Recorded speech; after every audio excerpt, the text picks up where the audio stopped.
અમારા આગથરા પોલીસ સ્ટેશનના વિસ્તારની અંદર આવેલું જસરા ગામ છે, જેનું એક આજે છે એનો સીમાડો છે. ખેતરની અંદર ઘર બનાવેલું છે અને આની અંદર વરદાજી મોતીજી પટેલ કે જે અમારા એક પોલીસ ઇન્સ્પેક્ટરના પિતાશ્રી પણ છે,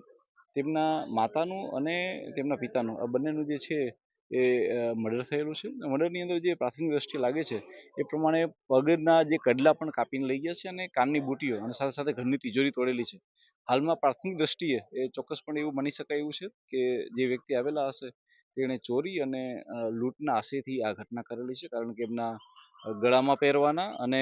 કાનમાં પહેરવાના સાથે સાથે પગમાં પહેરવાના ઘરેણાને બી કાપીને લઈ ગયા છે એવું છે. અમે અલગ અલગ મોડસ ઓપરેન્ડી ઉપર કામ કરી રહ્યા છીએ કે આ પ્રકારના અંજામ કેવા પ્રકારના લોકો આપતા હોય છે, એવી કઈ ગેંગો હોય છે કે જે કોઈ એવા વિસ્તારમાંથી આવતી હોય છે કે જે આ પ્રકારનો અંજામ આપતી હોય છે, એની પર કામ કરી રહ્યા છે. હાલમાં અમારી એફએસએલની ટીમ અને અમારી ડોગ સ્કોડની ટીમ પણ આવી ગઈ છે કે જે ડોગની ટીમ જે છે એ અલગ અલગ શોધી રહી છે કે કઈ